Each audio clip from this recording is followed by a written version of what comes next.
अस्सलाम वालेकुम स्टूडेंट्स आज का जो हमारा टॉपिक है वो बहुत ज़्यादा इम्पॉर्टेंट है जिसका नाम है मेटा डाटा। तो आज हमने ये जानना है कि मेटा डाटा क्या है और डेटाबेस के अंदर इसकी कितनी इम्पोर्टेंस है, क्यों इसको जानना, क्यों इसको समझना ज़रूरी है, आज हमने ये जानना है इसके अंदर। तो बेसिकली मेटा डाटा होता क्या है? Meta data can be defined as a data about data. Meta data को हम इस तरह से डिफ़ाइन करते हैं कि जब हम डाटा से मज़ीद डाटा कंस्ट्रक्ट करते हैं, डाटा के बारे में मज़ीद डाटा लेते हैं, तो उसे हम मेटा डाटा का नाम दे सकते हैं। इसके अलावा इसके अंदर it is use to describe the properties and characteristic of some other data. इसको हम इसलिए भी इस्तेमाल करते हैं कि इसके अंदर हम डिस्क्राइब करते हैं प्रॉपर्टीज़ को और करैक्टरिस्टिक्स को दूसरे डाटे की दूसरे डाटा की करैक्टरिस्टिक और प्रॉपर्टी से मुराद ये है कि हम एक डाटा ले लेते हैं और उसके अंदर ही हम क्या करते हैं, किसी भी दूसरे डाटा की करैक्टरिस्टिक को भी और प्रॉपर्टीज़ को भी डिस्क्राइब करते हैं, इसलिए भी इसे यूज़ किया जाता है। मेटा डाटा को किस तरह से डिस्क्राइब किया जाता है? इसके अंदर मेटा डाटा जो है वो डिस्क्राइब इस तरह से किया जाता है कि इसके अंदर एक तो डाटे का साइज़ जो है वो डिस्क्राइब किया जाता है।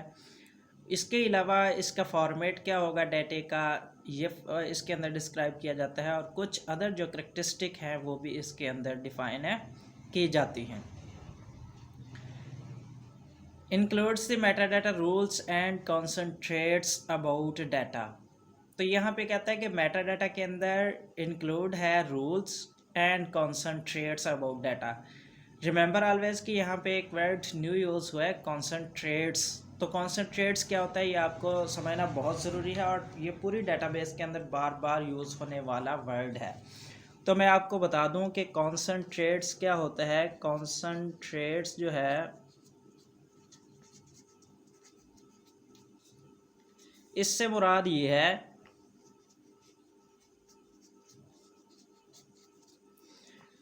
कि रूल्स एंड रेगुलेशन।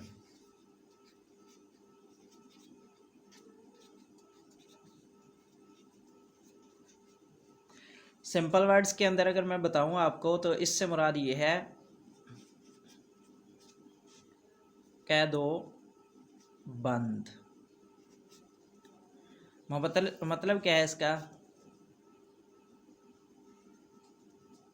पाबंदी या रिस्ट्रिक्शंस भी इसे बोला जाता है। क्या बोला जाता है? रिस्ट्रिक्शंस भी इसे बोला जाता है। रिस्ट्रिक्शन से मुराद यहाँ पे ये है कि जैसे ही हम डेटाबेस के अंदर डाटा इंटर करते हैं तो कुछ रूल्स जो हैं हमें फ़ॉलो करना ज़रूरी होते हैं। अगर उनको फॉलो नहीं करते हम तो जो डाटा है डेटाबेस के अंदर वो इंटर नहीं होता। मैं आपको एग्जांपल देता हूँ, फिर आपको मज़ीद समझ आ जाएगी। सपोज़ इसके अंदर डेटाबेस के अंदर हम क्या करते हैं, स्टूडेंट्स के मार्क्स जो हैं वो इंटर करते हैं। क्या इंटर करते हैं? एक टेबल है स्टूडेंट मार्क्स के नेम से, उसके अंदर हमने क्या इंटर करना है? स्टूडेंट्स के मार्क्स इंटर करने हैं। तो कॉन्सेंट्रेट्स मैं बना देता हूँ यहाँ पे। क्या कॉन्सेंट्रेट्स बनाता हूँ जी? कि जो नंबर होंगे स्टूडेंट्स के वो हम 0 to 100 इंटर करेंगे। तो यहाँ पे जब वो 0 to 100 हम इंटर करेंगे नंबर, तो अगर मैं यहाँ पे स्टूडेंट्स के मार्क्स जो है वो -60 दूंगा तो वो एक्सेप्ट नहीं करेगा। अगर मैं 120 नंबर दूंगा तो वो एक्सेप्ट नहीं करेगा। यहाँ पे क्यों एक्सेप्ट नहीं कर रहा? उसकी रीज़न यहाँ पे ये है कि -16 जो है ये हमारे कॉन्सेंट्रेट्स के अंदर तो शामिल नहीं है। 120 हम दे रहे हैं नंबर, तो वो भी एक्सेप्ट नहीं कर रहा। क्यों नहीं कर रहा? क्योंकि हमने रूल बनाया है कि 0 to 100 ही जो है हम इसके अंदर नंबर इंटर करेंगे। जैसे ही हम इस रेंज के अंदर डाटा इंटर करेंगे तो इसकी रेंज क्या है? जैसे ही आप 60 इंटर करेंगे, 50 इंटर करेंगे, 80 इंटर करेंगे, 90 इंटर करेंगे, 100 करेंगे, तो ये सारे के सारे नंबर्स जो होंगे ये एक्सेप्टेबल होंगे यहाँ पे। तो इसे हम बोलते हैं कॉन्सेंट्रेट्स। इसके अलावा मैं एग्जांपल और दे दूँ आपको। सपोज हमारे पास CNIC नंबर है, CNIC नंबर, यहाँ पे सपोज हम कॉन्सेंट्रेट्स लगाते हैं कि ये 0 to 14 डिजिट, कितने digits, 0 to 14 digits, suppose 14 digits लेगा वो। तो अगर हम इसके अंदर इस रेंज के मुताबिक डाटा इंटर करेंगे तो वो क्या करेगा, उसको एक्सेप्ट कर लेगा। अगर हम इस रेंज से तजावुज़ करेंगे तो वो उसको एक्सेप्ट नहीं करेगा। क्यों नहीं करेगा? क्योंकि कॉन्सेंट्रेट्स नहीं है। बाज़ औक़ात हम फॉर्म फिलिंग कर रहे होते हैं तो हम CNIC नंबर देते हैं या अपना मोबाइल नंबर देते हैं तो वो एक्सेप्ट नहीं कर रहा होता। उसकी रीज़न क्या होती है? क्योंकि हम कॉन्सेंट्रेट्स को वहाँ पे फॉलो नहीं कर रहे होते, तो इसलिए वो एक्सेप्ट नहीं करता। So that in short words concentrates means rules and regulations को फॉलो करना ज़रूरी है डेटाबेस के अंदर। ये वर्ड आपने याद रखना है, कॉन्सेंट्रेट्स बार बार यूज़ होगा, rules and regulations.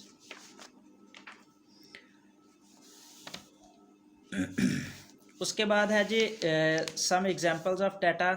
Meta data क्या है? एग्जांपल्स, जब कोई भी टेबल क्रिएट किया जाता है, व्हेन क्रिएट अ टेबल, जब कोई भी टेबल क्रिएट किया जाता है तो उसके अंदर कौन कौन सी चीज़ें स्पेसिफाई की जाती हैं?